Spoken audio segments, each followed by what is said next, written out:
Shri Swaminarayan. Welcome back again to the virtual lecture series of construction technology.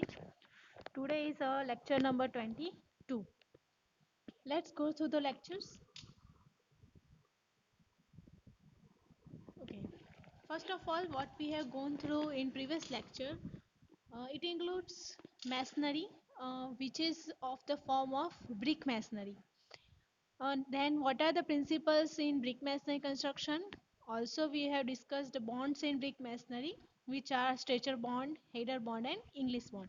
Only three of them we have discussed. એટલે કે ત્રણ જ brick masonry ના જે bonding છે આપણે discuss કર્યું હતું. Rest of bond એટલે કે આજના ટોપિકમાં આપણે જોઈશું ફ્લેમિશ બોન્ડ કે જેના બંને જે ટાઈપ્સ છે ડબલ અને સિંગલ ફ્લેમિશ વોલ. ત્યારબાદ difference between English bond and Flemish bond.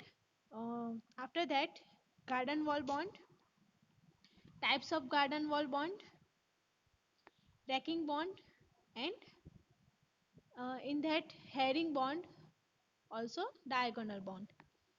And after that, zigzag bond.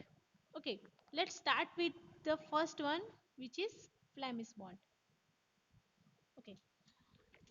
શું કહેવા માંગે છે ફ્લેમિશ બોન્ડ? તો કે ઇંગ્લિશ બોન્ડ જેવું જ છે, પણ શું ડિફરન્સ છે એમાં? તો કે આ પ્રકારના બોન્ડમાં દરેક કોર્સ એની વાત કરીએ છીએ તો આપણે જે એક હરોળ બનાવીએ છીએ, બરાબર, એક જે લાઈન બનશે બ્રિકની, એની અંદર જ એક જ લાઈનની અંદર એક બ્રિકમાં સ્ટ્રેચર મૂકીએ છીએ અને એક આપણે હેડર મૂકીએ છીએ, બરાબર. એવી રીતે આપણે એનું બોન્ડિંગ કરાવીએ છીએ. દરેક હેડર તેની નીચે સ્ટ્રેચર પર કેન્દ્રિત છે. એવરી હેડરની નીચે શું હશે? સ્ટ્રેચર હશે, બરાબર. એટલે કે શું થશે કે સ્ટ્રેચરની વિડ્થ વધારે છે તો એની પર હેડર આવશે તો શું બે જે જોઈન્ટ આવતા હોય એને શું કરી શકે છે? કેરી કરી શકે છે. અને દરેક વૈકલ્પિક કોર્સ ખૂણાના હેડરથી પ્રારંભ થાય છે, બરાબર. કોઈ પણ આપણે ફર્સ્ટ બ્રિક મૂકશું, ઓકે, તો કોર્નર પર શું આવશે?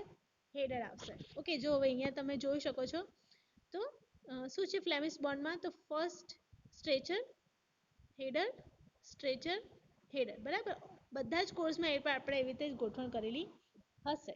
પણ એવરી જે હેડર આવતું હોય, બરાબર, એક એની પર રેસ્ટ કરતું હશે સ્ટ્રેચર ઉપર. એવી રીતે આપણે ગોઠવણ કરવાની, બરાબર. એટલે કે એ દેખાવમાં પણ બરાબર દેખાય અને એનું બોન્ડિંગ પણ પ્રોપર આવી શકે એના માટે. Okay, again, what is Flemish bond? So in this type of bond, each course is comprised of alternate headers and stretchers. It has alternate arrangement of header and stretcher. Every header is centrally supported over a stretcher below it. It is supported by the stretcher which is laid below it.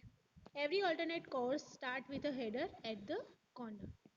Okay, in this figure we can see that the stretcher and in the alternate arrangement there is header. Okay, so stretcher header is the kind of Flemish bond. Now, Flemish bond are of two types, double Flemish bond and single Flemish bond. કે જેમાં double Flemish bond શું છે? તો કે પહેલા તો જોઈએ એમાં કઈ કઈ સુવિધાઓ એટલે કે એની જરૂરિયાતો છે.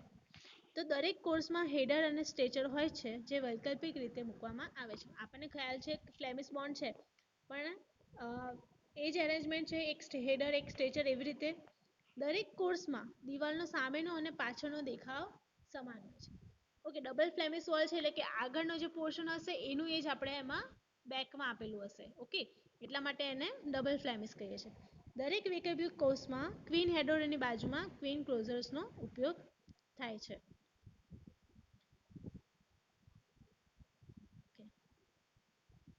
Features of double Flemish bonds are every course consists of headers and stretchers which are placed alternatively. The facing and backing of the wall has the same pattern of and same appearance of each course. Okay, if first layer of the course is says first is stretcher and after that it is header, then on the back side it will be same arrangement pattern. Okay, queen closures are used next to the queen headers. Okay, now let's see in the figure. તો કે double Flemish જે English bond છે એમાં કેવું છે?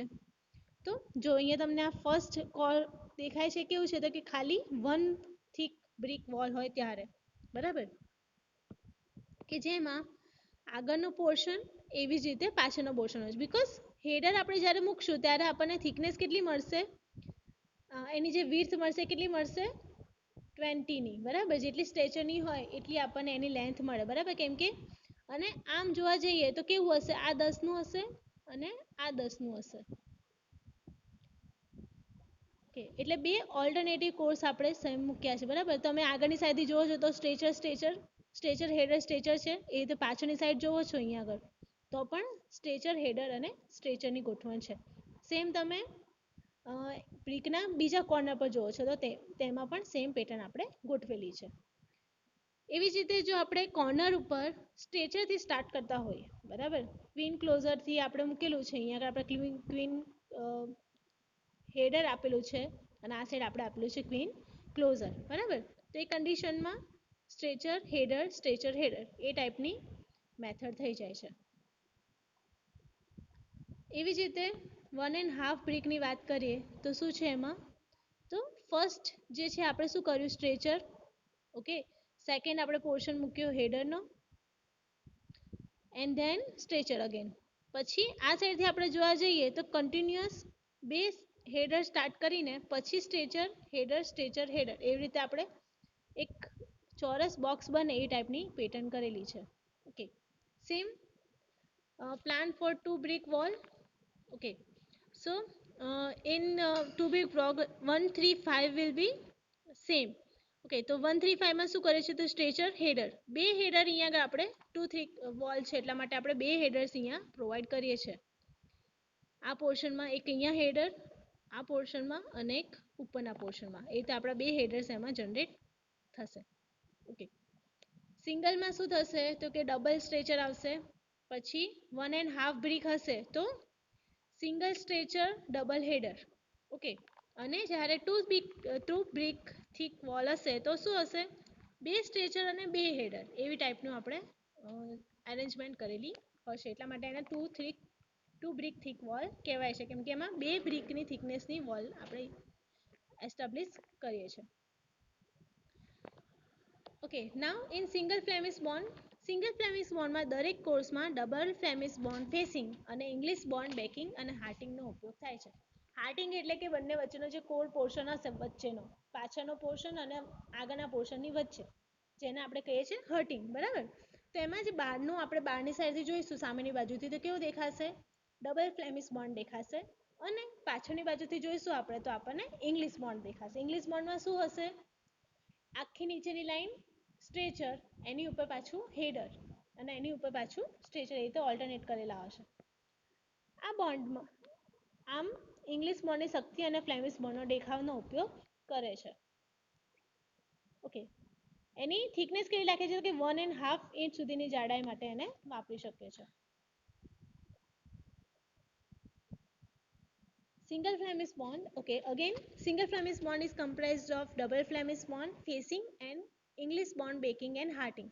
Okay, which shows that the facing will be about double Flemish and the baking will be of English bond. This bond thus uses the strength of the English bond and appearance of Flemish bond. Okay, so we are having both kind of appearances. Can be used for thickness of about 1.5 brick. Okay, here in the figure શું કહેવા માંગે છે તો કે plan four 1.5 brick thick wall છે અને plan four 2 brick thick wall છે.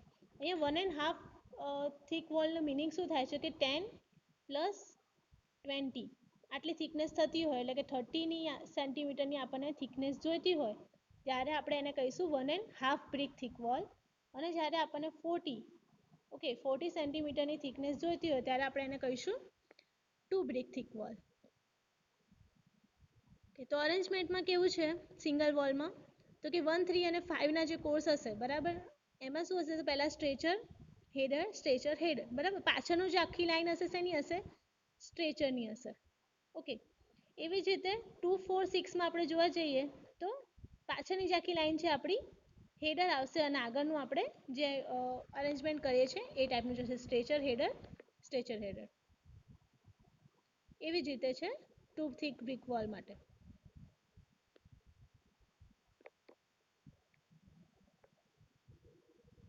ના English bond versus Flemish bond આટલું હતું આપણું ફ્લેમિશ બોન્ડનું. તો હવે આપણે જોઈએ કે ઇંગ્લિશ બોન્ડ અને ફ્લેમિશ બોન્ડ વચ્ચે ડિફરન્સ શું છે. તો ઇંગ્લિશ બોન્ડમાં શું આવે છે તો કે more compact and stronger for walls છે, બરાબર. પછી ફ્લેમિશ બોન્ડ શું છે તો કે લેસ કોમ્પેક્ટ છે અને સ્ટ્રોંગર પણ એ લેસ જ છે. કે not pleasing appearance for the facing. આપણને જ્યારે જોવા જોઈએ ઇંગ્લિશ બોન્ડમાં તો શું એક સિંગલ હેડર દેખાય ને સિંગલ સ્ટ્રેચર દેખાય, તો જે એટલું બધું અપેરન્સમાં આપણને પ્લીઝિંગ ઇફેક્ટ આપતું નથી. તો જ્યારે ફ્લેમિશ બોન્ડમાં ઓલ્ટરનેટિવ હોય છે એના કારણે સારું એવું એપિરન્સ આપે છે. No strict supervision and skill required, બરાબર, એમાં કોઈ સ્કિલ સુપરવિઝનની જરૂર નથી પડતી. Good workmanship and careful supervision is required. More in cost and then cheaper in cost. Flemish bonds are cheaper. Few bricks bats are used. In English bond, we don't need much of brick bats. Rather than in Flemish bond, we require number of brick bats. Brick bat એટલે બ્રિકના જે આપણે small portions આપણે લઈશું એ. નાવ garden wall bond. આ પ્રકારનું bond બગીચાના compound દિવાલો, boundary દિવાલો વગેરેના નિર્માણ માટે યુઝ થાય છે, બરાબર. There are two types. બે ટાઈપની વોલ હોય છે ગાર્ડન વોલ. ગાર્ડન વોલ છે એટલે કે ગાર્ડન માટે જે એટલે કે કમ્પાઉન્ડ વોલ જે પ્રિપેર કરે છે એના માટે યુઝ થતી હોય છે. જેમાં બે ટાઈપ હોય છે, એક તો કે English garden wall and second one is Flemish garden wall. Okay, આ જે ટાઈપની વોલ દેખાય છે એ શું છે આપણી ગાર્ડન વોલ. શું છે એમાં ડિફરન્સ? તો ડિફરન્સ એ છે કે ઇંગ્લિશ બોન્ડ અને ફ્લેમિશ બોન્ડ કરતાં શું ડિફરન્સ પડે છે આપણે જોઈએ આગળ. In garden wall, this type of bond is employed for the construction of garden compound walls, boundary walls, etc. If we have to construct for the boundary wall about our residential places, okay, so we are providing this kind of arrangement of bricks. There are two types, English garden wall and Flemish garden wall. Let's see English garden wall. આ પ્રકારના બોન્ડમાં સ્ટ્રેચર્સના 3 અથવા 5 અભ્યાસક્રમોના હેડરના એક કોર્સનો સમાવેશ થાય છે. English bond શું છે? તો continuity of stretcher bond and continuity of header bond, બરાબર.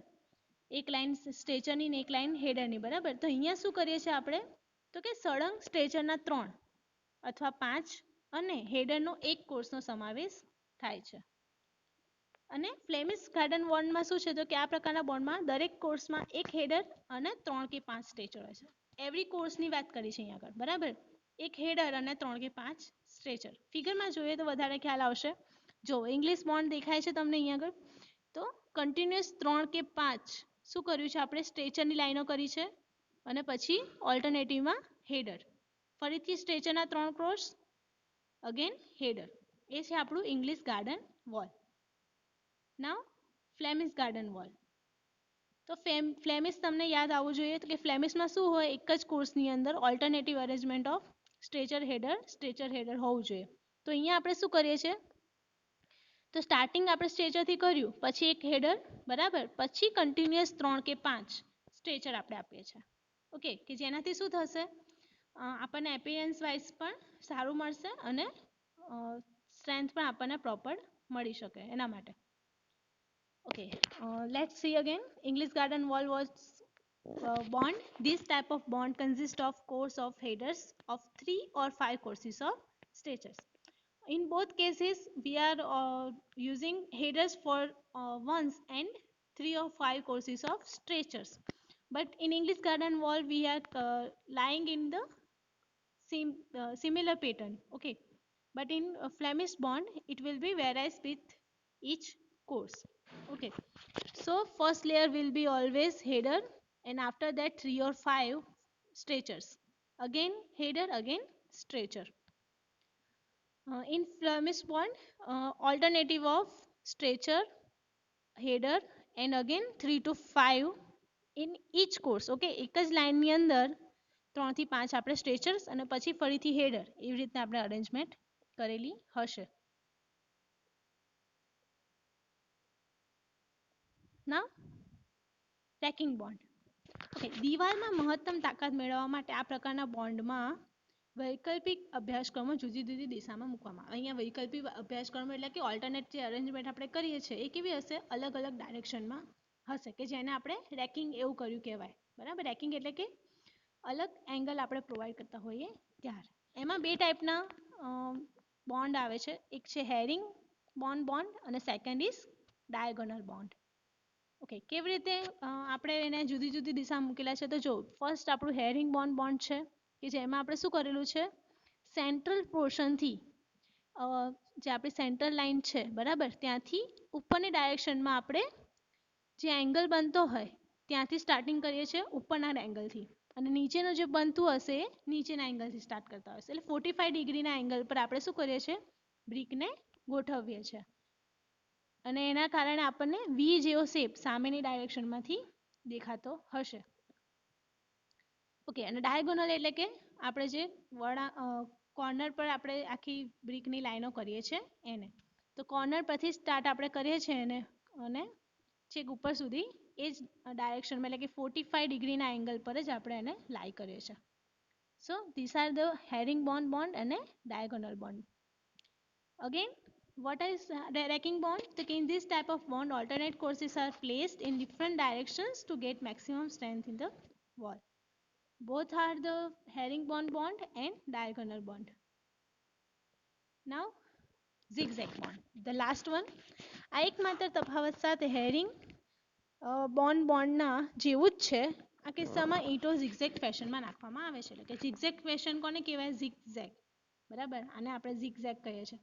તો આ સામાન્ય રીતે પાકા ફ્લોરિંગ બનાવવામાં ઉપયોગી છે. એટલે ફ્લોરિંગ વર્ક આપણે કરવું હોય, તમે આગળ જ્યારે ગાર્ડન બનાવ્યું હોય તો ત્યાંથી આપણે જ્યારે અંદર જવાનો પાથ બનાવવો હોય, સ્મોલ પાથ, તો એમાં આપણે આ ટાઈપની તમે ફ્લોરિંગ કરેલું જોયું હશે, જેને આપણે ઝિગઝેગ બોન્ડ કહીએ છીએ. બરાબર, એટલે કે એક આ ડાયરેક્શનમાં તો એક આપણે એનાથી બીજી ડાયરેક્શનમાં એવી રીતે આપણે અરેન્જમેન્ટ આખી કરેલી હશે zigzag પેટર્નમાં. This is similar to the herringbone bond with the only difference that in this case the bricks are laid in a zigzag fashion. This is commonly adopted in brick paved flooring. Okay, this is all for the lecture. Now note down your question for the lecture. Explain Flemish bond in detail, okay, with the figures also. Submit till Monday 10 a.m. You have to submit all the assignments till the date, otherwise your absent will be considered. Okay, ચલો next લેક્ચરમાં આપણે જોઈશું stone મેસનરી, જેની અંદર principles in stone મેસનરી કયા કયા છે અને ક્લાસિફિકેશન્સ કઈ કઈ ટાઈપની સ્ટોન મેસનરી રિયલ લાઈફમાં હોય છે એ આપણે નેક્સ્ટ લેક્ચરમાં જોઈશું. ત્યાં સુધી જય શ્રી સ્વામિનારાયણ. આઈ એમ સાઇનિંગ ઓફ.